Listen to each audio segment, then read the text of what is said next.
Okay, welcome back. So, in the last session, we were looking at a deeper version of the equanimity meditation. Normally, the equanimity meditation, we're looking at the assumption that with friends we have attachment, with enemies we have aversion, and with strangers we have indifference.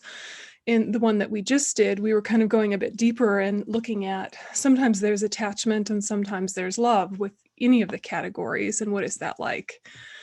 So now that you've had some time to sit with it, do you feel comfortable sharing any of your impressions, kind of how you are with attachment versus love in friend relationships, in relationships that are difficult, and in relationships that haven't been established? So I'll just share my random comment. Oh, Um, yeah, sure, then Susie, yeah. oh, I'm sorry. Was Susie saying something? Please go ahead. No, one then two, go for it. Um, so I actually found the stranger analysis to be so helpful. And I realized how much expectations I have from strangers. And the examples that came to my mind. So I live in New York City, and restaurants are crowded, tables are close together, and people talk really loudly. And I was thinking, like, why can't but can't they see, like, I can't even hear my friend, like they're talking so loudly. Or like in an airplane, whether I'm middle aisle or window, um, people are not always considerate, right? They're always like walking out over you. Like, I was thinking of all these things, and I was thinking, and I don't know any of these people, but I have expectations. Like, I expect a certain courtesy level, blah, blah, blah. Where somehow, because of people I don't like, I don't expect something. And then the people that I do like now, it's like that conditioning. Like, I know to watch for expectations because now I'm thinking in that way. But I hadn't thought about, for strangers, that I have that inbuilt. And where does conventional courtesy and expectations, is that realistic, or is that just another my superimposition on people? Yeah, that's really, it's useful, isn't it? Maybe some of you used to travel more than we do now. I was thinking of, there was one time where I was in Delhi, and then soon after I was in Moscow, like within a week of each other. And I was in the subway in Delhi, and I knew it was going to be chaos, and I knew it was going to be crowded, and I knew that people were going to be all in my face. I knew that before I got there, and so I was relaxed. And then in Moscow, everybody was very organized and orderly, and there was one line going this way and one line going that way, and it was sort of the same number of people. They were both really busy city subways. But, the two different cultures approached subway courtesy differently. And it was really good for me to see that it was completely based on my own expectations, how much stress I was going to have. If I expected Moscow to be Delhi or Delhi to be Moscow, I would have had a different level of comfort. It wasn't the objective experience of crowded subway and people behaving a certain way. It was my expectation of what I thought it should or shouldn't be. Do you know what I mean? So if you went to India and you expected it to be Russia, you'd be like, this is chaos. But if you're used to India, you're like, yeah, of course. Why not have a chicken? Why not? Sure. It's so much based about if you've made something voluntary or not. Then if it doesn't feel voluntary, then you resent it. If your expectations are in alignment, then you're not disappointed. If your expectations are inflated, then you are. The whole problem that we're trying to unpack is the assumption that our expectations are self-evident and agreed on by everyone, and also permanent and reasonable. When, of course, the same exact situation feels different on two separate days to you. Your own standards are different. And, you might have been the one jumping over the middle person's aisle seat inconsiderately and putting your bum in their face because you really had to go to the toilet, and you would expect the patience of someone. Don't they understand air travel is stressful? Why can't they be patient with me?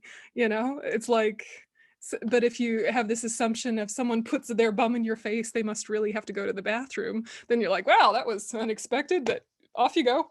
I'm awake. It's a whole different experience. So that's what we're really unpacking with this whole idea of attachment lies. Yeah. It says, this is why I feel this way. And that's not why. It's one tiny component of conditions of why. And that tiny component was your own choice at some point, just one you forgot that you made. And still, it's fair to say people could be polite, and that would make for a harmonious society. But there is no inherently existent politeness from its own side, or rudeness. Knowing that makes you relax. That's the long story short. Susie, did you want to add? That was such a good example, because I don't have the expectation of quietness when I'm in India, because they're just rowdy people. So I know when we go out, so yeah, I never thought about that. Is so true. Thank you. Yep. Yeah. Did anyone else have some interesting thoughts pop up during that meditation? Or parts of resistance? Oh, yes, Sunny? Oh, we got to unmute you. Unmute. Okay, Perfect. Can you hear me now? I can hear you. Perfect. Okay, excellent.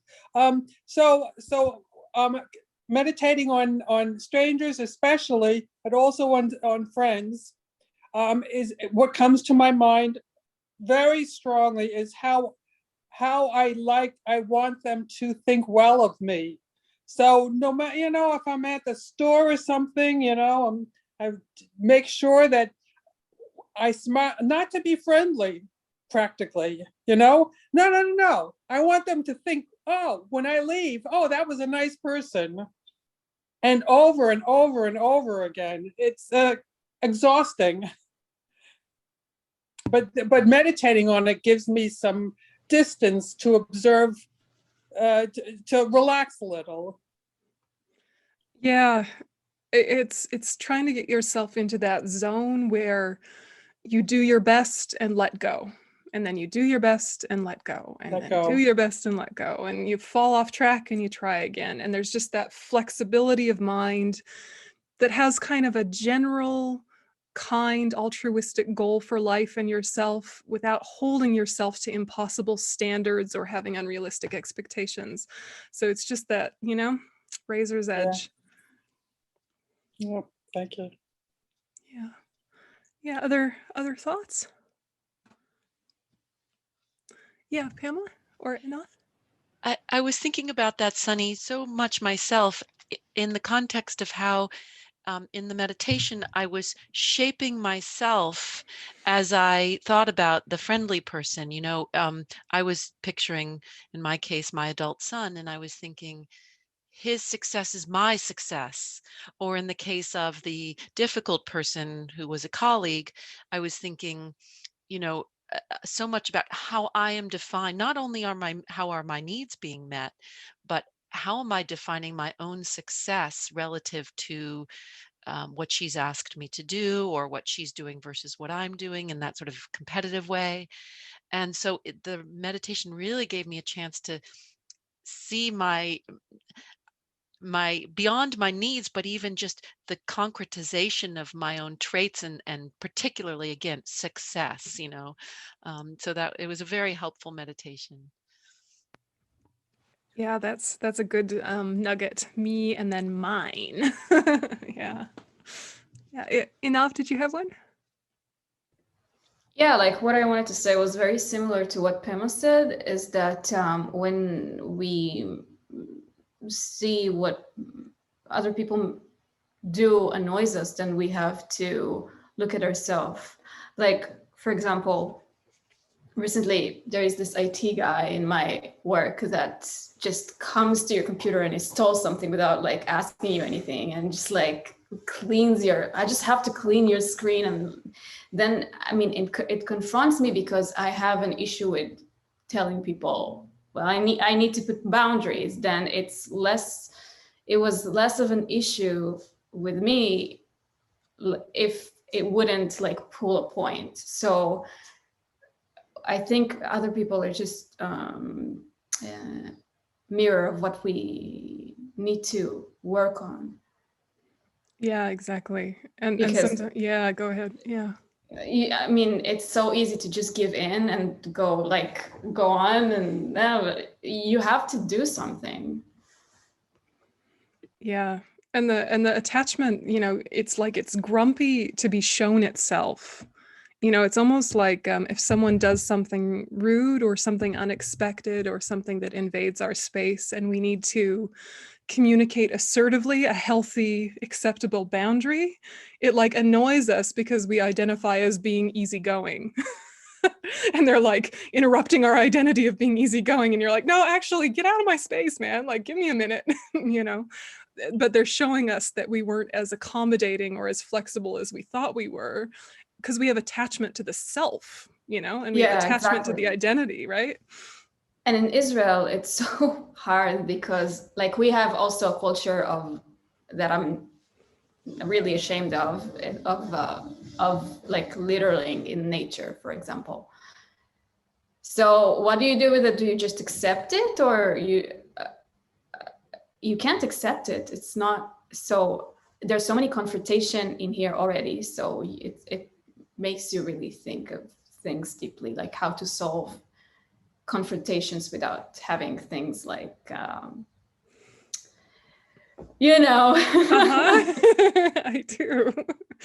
do. Is anyone else having that Shantideva quote come to mind? The leather quote about, it's that classic one. I'm probably gonna butcher it, but where could I ever find enough leather to cover the surface of the earth? But just wearing leather on the soles of my shoes is equivalent to it.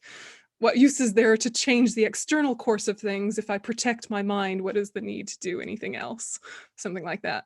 And then it begs the question, should we be passive and complacent and not address things that are wrong? And of course not, we need to, but it's not with this tight mind that says I can fix it, because samsara is not fixable.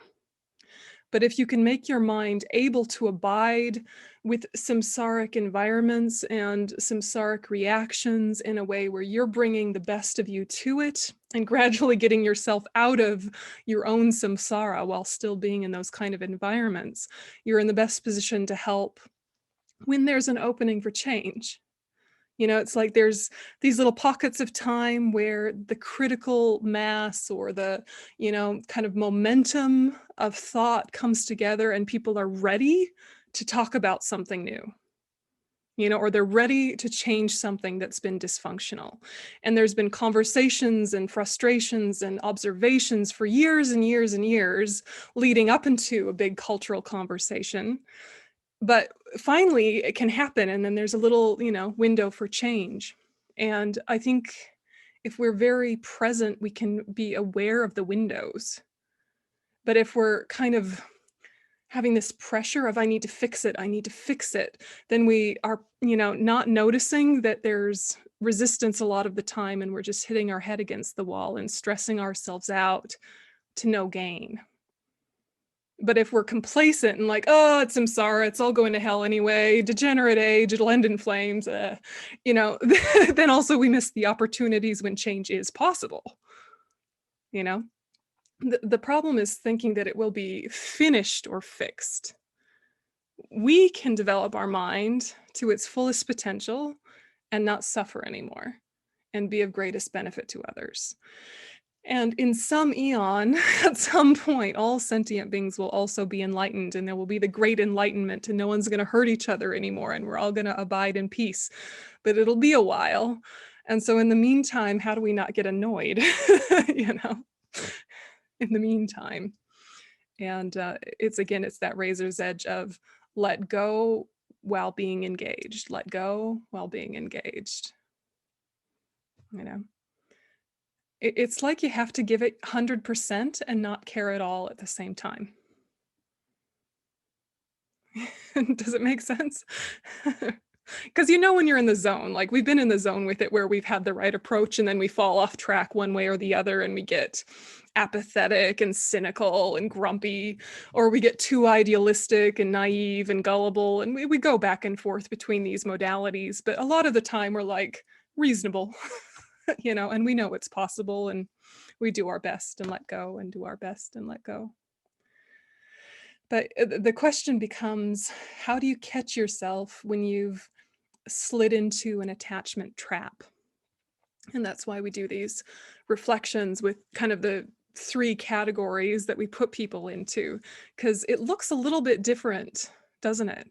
Like the way attachment looks with an enemy looks a little bit different than a friend, than a stranger, although sometimes the attachment turns the friend into an enemy, right? But it's important to kind of catch, what is my style of attachment personally? Then I'll notice it when it is lying to me again. You know? So self-awareness is the key to transformation. Sometimes you can prevent the same old thing happening for a while, but you'll forget. And you have to be able to forgive yourself for forgetting, because we just don't have enough mindfulness all the time to stay in the right lane that we want to be in. So if you're holding yourself up to unrealistic expectations and having attachment to yourself as being a good person, a mindful person, a person on a spiritual path, it's too much pressure. You know, you're just a person, you know, just like everybody else. It's fine, you're fine. I was thinking about that very sweet but very cheesy children's show that maybe some of you saw, Mr. Rogers. You know, it came about, I don't know, in the 70s, 80s. And, you know, and it was very cheesy, but I loved it as a child. Like, I loved it ridiculously. It's embarrassing to confess how much I loved Mr. Rogers. But when I was 4, I was like, you know, and he would always say, you're perfect just the way you are. And the strange psychology of that is when you are fully accepted as you are, you can change, right? But as soon as anything about you is overly celebrated or overly hated or overly negated, you start to identify with it, and your attachment starts to like lock in stories around it. But if you're just fine as you are, then the problematic things have space to shift. The ego is very sneaky and complicated, and it's always finding ways to reinforce itself. So if we can kind of bring that, you know, a little bit cheesy, but really sweet and very useful psychology of you're completely fine just the way you are. And that means you can change or not change, but that's not the criteria for your lovability. You know, like the Buddhas will love you, you know, probably your friends and family will love you, even if you stay exactly as you are right now and you never get any, quote, better. Even if you get no better, even if you get worse, the Buddhas will still love you. Your friends and family will probably still put up with you. So it's like, love yourself enough to know that, and then you have space to adjust the fact that we are a little bit dysfunctional. Can you feel the difference between feeling like I always need to do, I don't know, self-improvement projects, I always have to work on myself, you know, that is true, but that way of speaking to yourself is too harsh, and there's a backlash that can happen, you know, and it's still attachment to a certain kind of self. It's not really in alignment with reality. So identify with your potential for perfection, not the reality of your everyday afflictions, because those aren't you. Yeah, Susie? Thank you for the teachings. I just want to say that it's hard to keep that cool when the chances of another human rebirth are like winning the lottery 10 times in a row. Do you know what I mean? And so my attachment, I know that my attachment can go into crazy. And I want that pill to take that makes it go away. But weirdly, strangely not as well, because my attachment still thinks it's a little bit delicious. So it's keeping that grounded, I love the word grown up at the moment because it resonates the most. And it's been a few decades that I should have been grown up, you know, I should be grown up by now. But I like that sort of feeling of grounded, womanly, I can take care of this in the way that I do in my life generally. But then how crazy and little and young and neurotic and panicky and freaked out it can feel when you identify these things that you have about yourself, and you think, shit, I'm going to come back a hungry ghost. I'm going to be like, I'm really screwed, you know, like I've got to get rid of this like yesterday, and I've got to be cool and calm about it. Like, I don't know how to do that. So anyway, go help, please. True. That's not true. What you say is true. You know, the most dangerous thing is to be on a roll and be doing really well with your mind and your life and your practice, and then fool yourself into thinking you won't be as neurotic as you ever were. You know, if you say to yourself, well, I'm glad I'm done with anger now, you know, then it's like, uh-oh, you know, oh, I'm glad I'm not going to get attached again. You know, you finish some relationship and you're in the space of loving being single, and you think, okay, well, next time I'm not going to do this or this or this or this. I've learned my lesson. Unlikely, right? Unlikely. And so if you know that, then you're on the lookout. If you're in denial, it'll just catch you off guard again. So it's kind of like, have a little faith in yourself and know that the more you think about it, the more stable it will be. But generally speaking, you're already on the right path because you're seeking and you're checking and you have a habit of introspection. You know, and it's going to develop over time and it's going to get more educated over time. But the hard part, in a way, is done because you're looking. You know, you're looking inward. The hardest part really was getting us, this mental continuum, to look at itself. How many lifetimes did we spend not looking at ourselves? You know, as a cat, right? Just like, I'm going to move from this patch of sun to that patch of sun, and then I'm going to eat, you know, like it's not with a lot of self-awareness. You know, bless their hearts, right? But we were like that for a long time. And so even if it all goes to hell and we develop attachment at the time of death and we go to the lower realms, it's not forever. And we still have developed some sort of imprint of self-examination and introspection. It'll kick in again. You know, so you do want that urgency of a perfect human rebirth is incredibly rare. Having all the conditions come together for another one, incredibly rare. Might not happen. Might happen. Might not happen. Even if it doesn't happen, it's not the end of the world. You know, you still have reinforced some good traits in yourself that hopefully will kick in again. The question becomes, how are you when you're under stress right now? Which is your default affliction? And to start, you know, just making a project of that in less stressful situations. You know, when everything goes wrong, do you get paralyzed and disassociative? Ignorance is your problem. Do you get grumpy, angry, critical? Anger is your problem. Or do you get kind of depressed, needy, blah, blah, blah? Attachment's your problem. Of course, all three are your problem, but you've got your kind of go-to, you know? So instead of thinking I'm bad because of it, you think, oh, good to know that's my project. You know, and that's my project in less threatening moments where it's not such a big deal if I mess up. I'm just going to play with it experientially and see what is it to bring a new habit very gently in this area where I know I'm vulnerable to slipping into afflictions. You know, just really gently, because you cannot kill your Buddha nature. You can't, even if you tried. You will always have the potential to become enlightened. You can't ruin it. So that has been with you from beginningless time. All of your nonsense is newish. It's variations on a theme, you know, but put your identity there if you're going to put it anywhere. Yeah. So then when you were thinking about the enemy, how can you relate this concept of attachment to someone you really don't like? And part of the reason you feel so uncomfortable with them is being your own attachment being thwarted. How did that part of the meditation sit with you guys?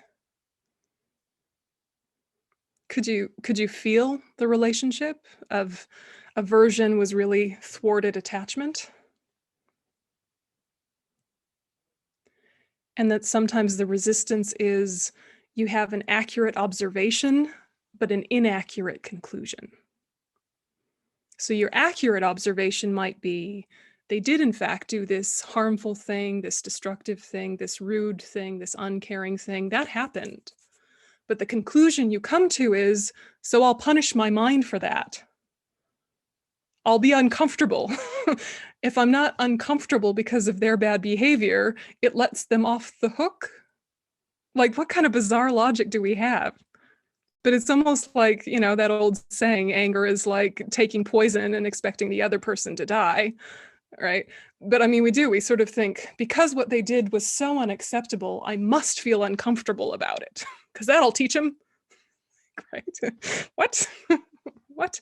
But there is something like that in our head, like it lets them off the hook if we're able to be peaceful with bad behavior. There's that, right?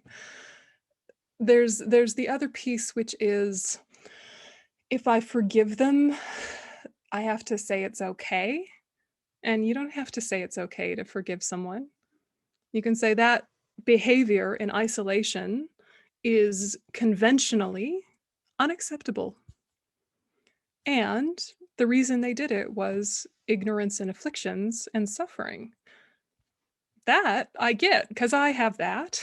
And part of why I won't let go is because I'm holding them to the same standard I hold myself, assuming that they've had the same series of tools and life experiences and background context, so they should be able to make the same choices I would make in the same situation. And that's not fair. You know, but we're sort of like, we've got something that feels like logic, which makes it hard for us to let go of the uncomfortable emotion we have about people we don't like, or people who have harmed us, or someone we love. So looking at attachment related to those we dislike can be really useful, because instead of saying, oh, don't be angry, have some patience, you just kind of let it be and go back a few steps to, what did I think was supposed to happen? Could it? By whose logic? From whose criteria? You know, if I'd lived their same series of lifetimes, I'd have turned out just the same. And affinity with people we don't like is really uncomfortable. We don't want to be able to relate to them. We want to think of them as other. I would never do that. It's like, no, you would. If you had the same series of lifetimes, you would. And you think, no, I'd never be a rapist or a serial killer or a child molester or an embezzler of money or a warmonger. Yes, you would. In the right context, you would. Hopefully not now. Hopefully not now, as your mind has come into maturation now. But we have all sorts of variations of the theme. And so having a really abrupt disconnect of, I am a fundamentally different person than this harm doer, is an exaggeration. It's not true. It's confronting, right? Yeah, go ahead. I wanted to ask your advice, Venerable, on the enemy thing, because, you know, you were saying, like, think of your default affliction or what you fall back. And I thought, you know, for me, if I can, it's avoidance, like avoid the person, withdraw, minimize contact as much as possible if I can, which is not I mean, it's convenient, but it's not the right, I feel it's not the right way to look at that person. Depends, right? Depends. Sometimes you're separating yourself from conditions that bring up negative emotions. Sometimes you're avoiding discomfort that you could handle and then move forward. And only you know that. And sometimes not even you knows that. You know, sometimes you have to sit with it a bit to ask, am I avoiding because this is actually a really rational response and I'm not going to do any benefit to them or me if we're in this kind of dynamic again? Or am I avoiding it because I just don't like it and I hope it goes away? But if I took some time and grounded myself with my motivation, I'd be really useful here. It's just going to take some mental effort and a little bit scary because you never know how confrontation's going to go. So only you know that, and you might not know that until you sit with it a bit. Yeah. So there's a few more techniques I wanted to share with you guys. And was there any more that you wanted to unpack from that meditation, or anything you wanted to share before we go into anything new? Do you feel clearer about the way your attachment and the way your love operates? Reinforcing self-knowledge. Because it's possible that it went too quick, or it was too new, and you weren't quite able to touch your version. You could only just kind of listen to what I said and go, oh yeah, maybe, I don't know. So think about it again in a quiet moment by yourself. Yeah, with friends, how is it? With enemies, how is it? With strangers, how is it? Just in a kind of relaxed way. It's useful. Okay, so we'll go on to some new stuff. So this is more of what we did last time. We talked about a bit of this. So now we're going to look at using mindfulness. Before, we were looking at using logic. Yeah, when we were back here, we were really looking at using logical analysis to cultivate love, and using logical analysis to prevent attachment. And there was a number of strategies for each. And you can look back over the last time we did this course if you want to remember those. But now we're looking at mindfulness instead. And mindfulness in this context is much more about present moment, single-pointed focus. So using mindfulness to prevent attachment, we first have to remember that the nature of an affliction, all afflictions, is to make the mind unpeaceful. So if the mind is unpeaceful, if it's rattled, an affliction is either present or coming into presence. And if we can notice it when we're just a little bit unsettled, sometimes that noticing enough dispels it. Yeah, we don't even have to meditate. We don't even need another technique. Just noticing, I'm a little unsettled, or I'm a little upset, or I'm a little uncomfortable, fidgety, something is up. Sometimes just noticing that, and you turn your attention towards it, it releases and relaxes. And you don't even need to explain it to yourself. Why did that happen? Where did it come from? Sometimes you don't even need that. It just fades like clouds passing by. A little bit like if you've had a tense day and your tendency is to kind of bring your shoulders up to your ears with tension, gradually. If you think, oh, if my neck hurts, I've got a bit of a headache. Where are my shoulders? Put them down. Sometimes just noticing that, they release. So similar is true for the mind. If that doesn't work, then, it's gone too far. For example, if the mind has really gotten an affliction and it's quite agitated, you can do some of these other mindfulness practices. The first is a clarity of mind meditation, which is kind of the classic sky, not the clouds, nice one, preliminary to Mahamudra meditation, starting to understand that there is the main mind, the primary consciousness, which is expansive and reflective and non-judgmental.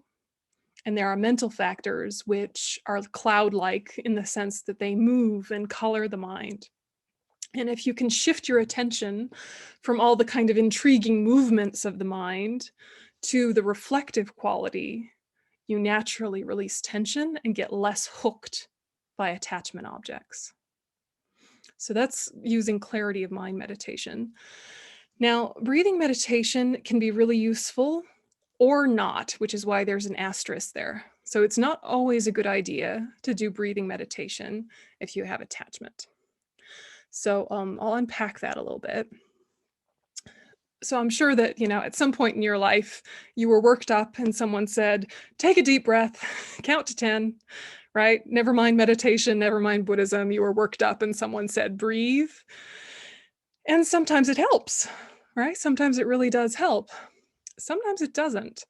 And it's good to know that sometimes it doesn't, even if it always works for you, because it'll stop you giving that advice with the assumption that it always works. For people that have a lot of anxiety, for people that have had physical trauma, and sometimes if they've had other forms of trauma as well, focusing on the breath can make them hyperventilate. And so while attachment and anxiety are very much related, and breathing meditation can ground you and make you present, Remember that anxiety is, overly anticipating a future that feels overwhelming. So if you come present, it helps you release. For some people, the body is not a safe place. So bringing their focus to the body, particularly the breath, can upregulate them and they can get a bit hyperventilating or more anxious, and it actually might not work. So it's like, just kind of know that in the back of your mind in case you're distressed and breathing meditation isn't helping you, or you're with someone and they're really distressed and you think, oh, breathing meditation, and it doesn't seem to be doing the trick. Or there's someone who has a lot of trauma and doesn't feel particularly safe in their body. It's an important one to know. So alternatives to that might still be grounding in the physical is walking meditation, where you're consciously pulling your focus to the sensation of the soles of your feet. Because usually the feet don't have a particularly emotionally loaded connotation. Usually the feet are somehow safe. Yeah. So not for everyone, I'm sure there's exceptions, but if you pull your focus, even right now as we're talking, to like, what does it feel like in your socks right now? How are your socks? Are they good socks? Your favorite socks? Are they uncomfortable socks? Are they too tight? Are they nice? Are your feet warm? Are they cold? If you just kind of pull your focus to your feet, you can really start to ground yourself very quickly, even before walking. Yeah. And what's the point of all this? When the mind is unpeaceful and affliction is present, when attachment is present, it's over anticipating a future and what that future needs, or trying to pull something into the present that isn't there, and it's jangly. So if you can kind of simplify your focus, it's like a relief for your brain, for your mind, for your body, for everything. It's a way of consciously simplifying for a moment. And, it's interesting to also experiment with asking yourself, what if I'm just bored for 5 minutes? How about I just be bored? Because attachment has so many opportunities to get kind of half satiated, half satisfied.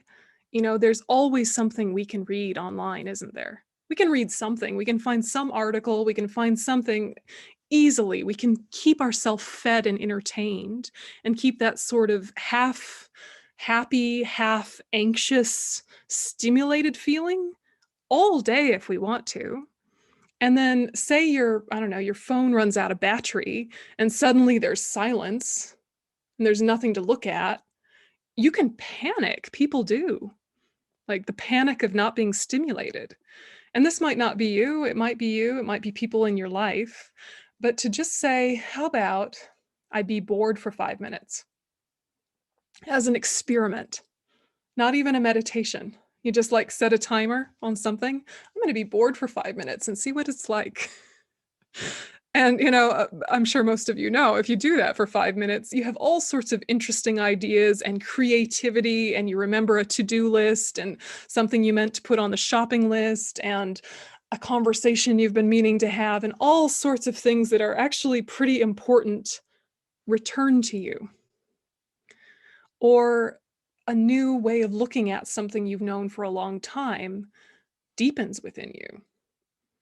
So sometimes if you're feeling a lot of hungry attachment energy and you're not quite ready to do a meditation, you're too upregulated, you're too agitated, you can just say to yourself, let's just be bored for 5 minutes and see what happens. Let's just be bored. Yeah, it can be really useful. If you're really, really anxious and the idea of being bored freaks you out and sends you into a vortex of despair, you can say, how about I just be bored for 5 minutes while drinking a glass of water? Slowly. Yeah. So depending on how upregulated you are. And if you're around teenagers or kids and you see, that they're in that really hyper stimulated, hungry, anxious, attached, sort of happy, mostly just stimming sort of thing, instead of telling them to do that, you can just kind of model it and say, let's just sit outside and drink some water and stare at the sky. Geese, or something. Model it rather than tell it, I would say, is usually more useful with teenagers. But anyway, see how it goes. So mindfulness can interrupt the attachment. And I think that's an important thing to think about. If we talk about like Tantra, for example, the wisdom of discrimination is developed as the result of having transformed your attachment. So the nature of it is kind of described as fire-like. Attachment is like fire in the sense that it could be bright and illuminating and show you things clearly, but because we're full of afflictions, what it does is it's just hungry. It's just consuming fuel. Yeah, like fire is always consuming fuel, and it'll find all sorts of things to feed it. And it'll just kind of rotate through your senses until it finds one that's getting fed. So you'll feed your literal mouth and then get full, and then you'll feed your eyes, and then you'll feed your ears, and you'll feed your mental consciousness, and you'll just keep pinging around your senses, kind of half entertaining yourself while being unsettled and a little anxious, and there goes our life. So if instead you can say, I need to stop feeding the fire of attachment, what will happen? It'll die a natural death. If you stop stoking the fire with wood, it'll just go into embers and settle. So you don't have to like abruptly toss water on it and say, no, bad.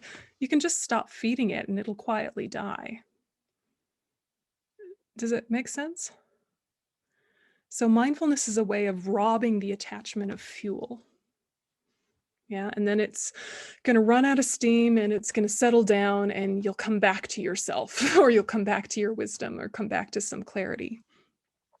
Plain old physical activity can be useful unless you associate physical activity with attachment patterns and you get neurotic about it. If you exercise in an unhealthy way, or you become really busy with house cleaning things in a neurotic way, that's not great. But if generally for you, just doing something with your body gets you present and grounded, that can be another way to prevent attachment or de-escalate it once it's there.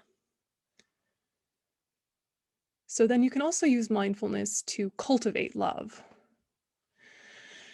And it's pretty basic. It's what you would assume it to be.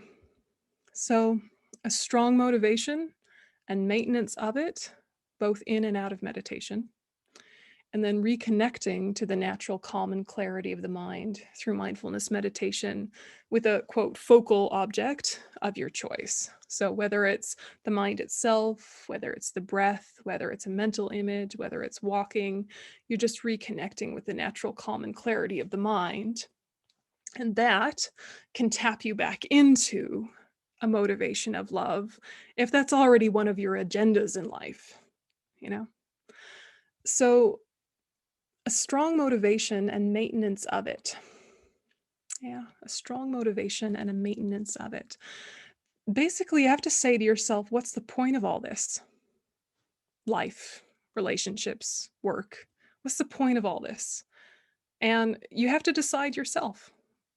And in the Buddhist tradition, we would say the point of all this is to understand suffering and its causes and remove them, understand happiness and its causes and cultivate them, i.e. develop bodhicitta, but put it into a word that resonates with you. The purpose of life is peace, inner and outer. Or the purpose of life is compassion, inner and outer. Or interdependence, or whatever is a word or a phrase or a poem that strikes a chord. And it's something that you believe even when you're in a terrible mood. You just maybe don't touch it with a kind of experiential feeling when you're in a terrible mood. But if someone were to say it to you, you couldn't pretend that it wasn't true, even though you were grumpy that they reminded you. Yeah. So, if you're in a terrible mood, you're really in a grump, or you're like depressed and angsty and curled up in a ball on your bed, sort of quietly weeping with your cat, or you're sort of like, I don't know, hyper busy and doing all sorts of tasks and just like keeping yourself from thinking about the scary thing, or whatever your form of neurosis is, and someone you love grabbed your wrist and said, remember, ... What would help bring you back to yourself? Yeah. So, if someone, so for me, it would be remember bodhicitta. And I'd be like, yes, yes, yes, right? Because there's a lot of background thought that went into that word. It's not like it's a magic word that has meaning in and of itself, but for me, it has meaning. So what's a word for you that has meaning that if someone were to say, remember, you would come back to yourself? And when I say come back to yourself, I mean come back to your stable wisdom mind as opposed to your afflicted self. And if you can actively, like preemptively do that, then the afflictions don't really have room to pull you off track.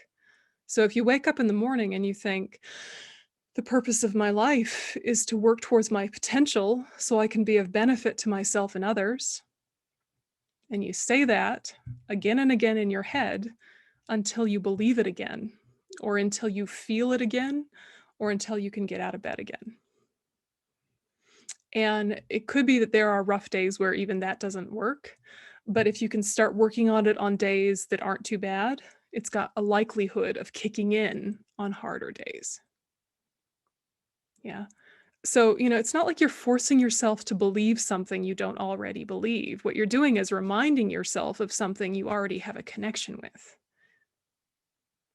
Yeah. So it's not like you're brainwashing yourself. You're reviving the life force. You're giving vitality back to yourself, speaking what you've already held to be true. So that's like preemptive strike for attachment. Because if your mind is really in a loving atmosphere or in an altruistic atmosphere or bodhicitta atmosphere, if you're really, that's the underlying focus of your motivation, then it takes very little throughout the day to kind of touch back in, like you're refreshing the browser on your, internet browser, right? You hit refresh and it kind of like makes things work better again, right? This is what you're doing in your mind all day, is you're just kind of hitting refresh on your bodhicitta or whatever it is, and it protects your mind from your crazy. You don't slip then. And it takes a while for it to be something that's a pervasive thing throughout a day. But if you can work on it on ordinary, not too stressful days, ordinary degree of stress days, then it will kick in when you need it really desperately in hard days.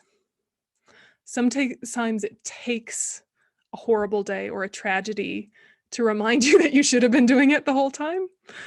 But, don't beat yourself up. It's like a mindfulness spell.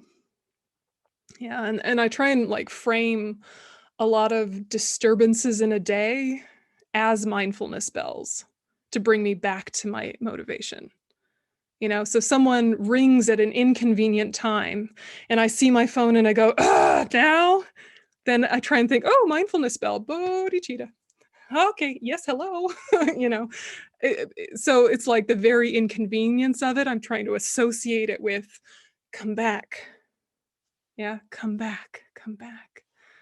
Someone's using the leaf blower next door. You're like, why leaf blowers? Why do they exist? Why now? Why? Mindfulness spell. Okay, come back. Like that. What are your thoughts about that approach? Does it feel like it would work for you, or are you feeling like maybe that's not applicable to your lifestyle?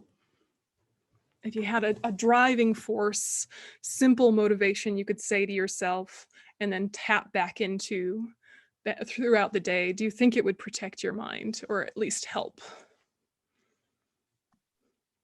Yeah, Tom.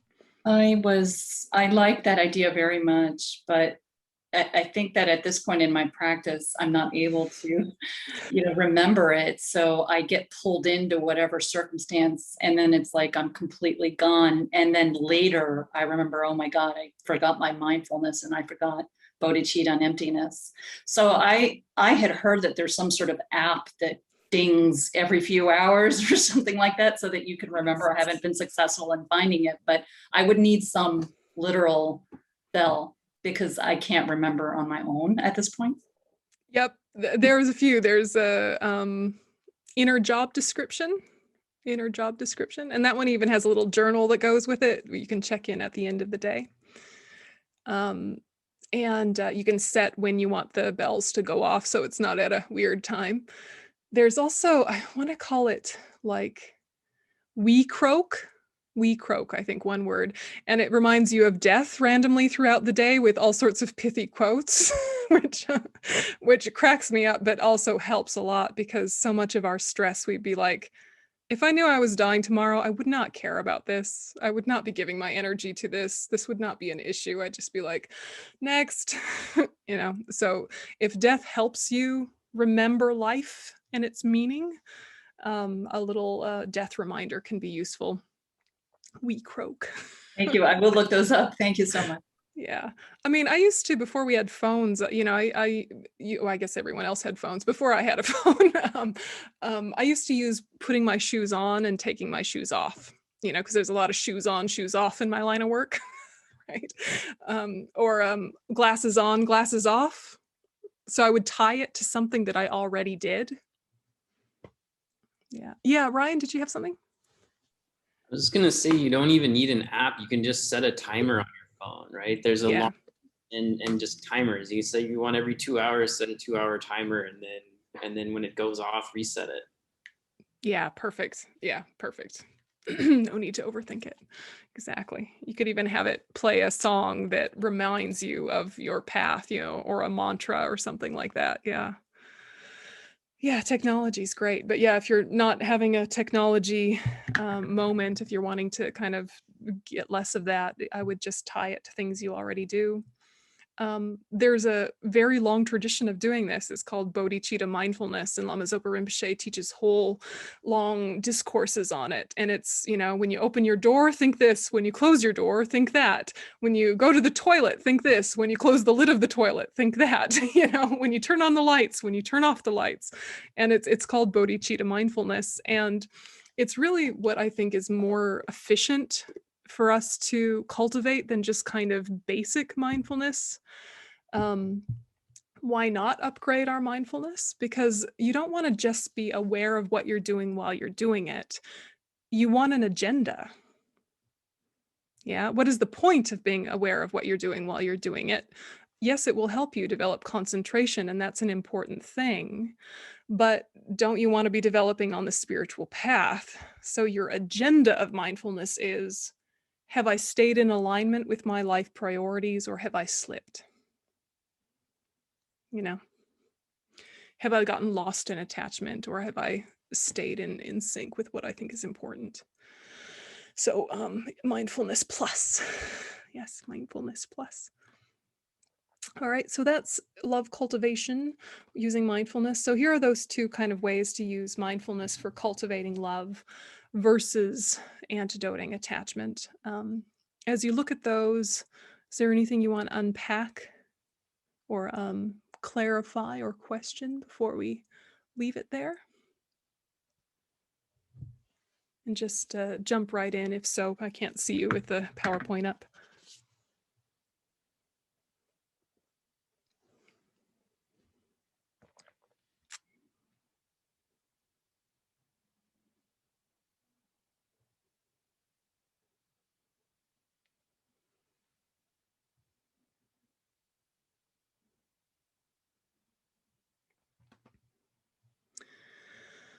Okay. Good. Should you want to do it, you could. Yeah. So I was thinking that we'd have a little quick break and then do a forgiveness process if you felt up to it. But this is using someone in your life that is really tricky. Do you have mental space for it, or do you want to do something more gentle? Because we could do a clarity of mind meditation instead. But are you up for a hardcore deep dive? Troublemakers? Okay. So if you don't have a horrible enemy in your life, well done karmically. Think of a politician, or something, right? So we'll have a 5-minute break, and then we'll come back and do a forgiveness process. But kind of while you're in the break, have a think of who's my tricky person I really need to do a bit of work on. Okay, 5 minutes.